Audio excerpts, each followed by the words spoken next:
Hello everyone, happy Tuesday. This is Julie HR and I wanted to go over one of my newest templates.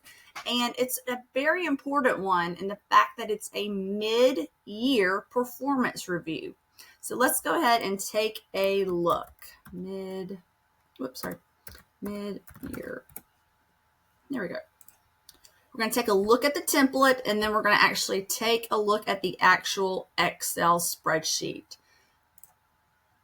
And if you're not already doing quarterly reviews with your employees, to check up on their annual goals or doing one-on-ones weekly, just because it is tough at times to find time to actually sit down with each one of your employees, it is a necessity to do a mid-year performance review that documents exactly where your employees are as it relates to their yearly goals. And if there are some issues right now and you see that, this is a great template to use to address some of those issues so they can be corrected as the year progresses. Okay. As you'll see, it's in Excel and it's also in Google Docs. It's very easy to customize, and we'll keep on looking at some of the other items. There's different sections, and I'll kind of zoom in a little bit. There's employee information, employee position overview, and I went ahead and put in actual data, not dummy data, but actual data for you to take a look at should you be filling this out. Also, performance ratings, performance areas. These are some items that you would get off of their job description. Mid-year performance summary, core strengths exhibited over the 6-month period. And in all actuality, you could actually make this a quarterly review document if you wanted to. And then also, here's a section for opportunities for growth in areas of development. And obviously, when you do your annual review, you do actual goals. So where are they with their actual goals? And here you have the status and then goals for the next 6 months. And then we'll go over here and you'll see some strategic preparedness and long-term planning, some notable contributions to date. You want to be consistently always giving feedback to your employees. Obviously, that's huge for retention purposes and also for motivation purposes. And it's great to obviously have within your organization as part of your culture. Priority development areas throughout the year. And here's like a bit of a performance discussion documentation, mid-year performance reflection, recommended training on mentorship, employee self-assessment and goals, comments, and additional approval. And if you're a little unsure about this, let me zoom back out. There's actually, and we'll take a look at it, there's a tab that has very specific instructions to assist you with this.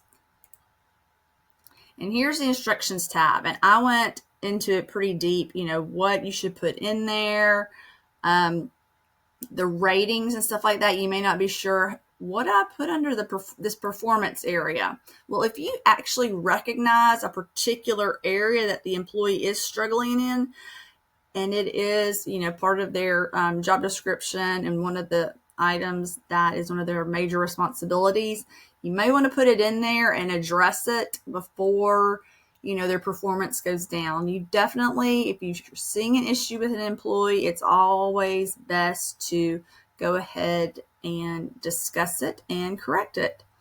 And instructions are provided for easy section for an easy fill. As mentioned, easy to edit in Excel and Google Sheets. In Google Sheets. I think I said Docs earlier. Sorry about that. And I mentioned actual example, not dummy text. You'll see with them a lot of HR templates on Etsy and across the entire internet. I always strive to put actual data in there to assist my HR professionals, because I have been there. So some benefit. What are some of the benefits? Well, number one, it provides timely feedback. If if you're just doing it once a year, or maybe you're not documenting the performance of the employee. It provides timely feedback to boost performance and support development. It ensures the employee's efforts stay aligned, changing business priorities, and always, any kind of feedback boosts engagement. It really helps with the motivation of that employee. Never hesitate to give timely feedback. That is very key. And of course, all of you know this. Of course, here are 5 of my bundles. Of course, I have about 15 now. So be sure to take a look at my Etsy store. And now we're going to take a look at the actual Excel document. I'm going to pull it up. It's very easy. As mentioned, there is this particular, kind of move this up a bit, instructions page, which will help you a lot. Just kind of zoom into it, and it will assist you in filling out the sections. I'll give you the purpose. I tell you about it. I'll tell you how to fill it out. Easy breezy. As far as employee performance ratings, I tell you how to fill that also, and it's easy to check the boxes right here.